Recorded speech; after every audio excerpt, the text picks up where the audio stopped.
Kita beralih ke sorotan lain, saudara. Unjuk rasa ratusan tenaga honorer ke Kabupaten Konawe ricuh. Pengunjuk rasa menuntut hasil pemeriksaan dugaan maladministrasi penerimaan PPK tahap 1 Kabupaten Konawe.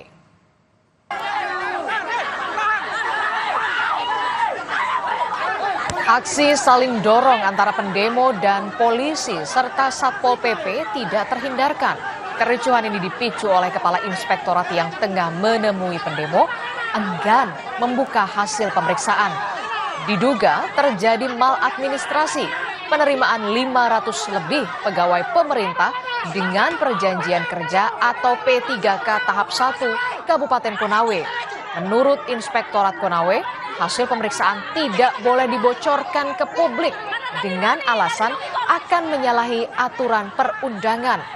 Wakil Bupati Konawe yang datang menemui masa pendemo berjanji, jika terbukti ada yang menyalahi aturan, pemerintah daerah akan mengambil sikap tegas.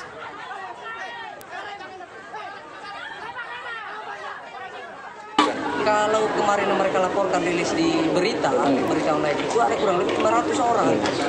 Nah, pertanyaannya pada saat kami konfirmasi ulang tadi dengan data yang telah mereka keluarkan bahwa sudah kurang lebih 500 orang, kurang lebih 500 orang itu yang layak untuk ditembakkan, mereka tidak berani juga menyampaikan secara real data itu.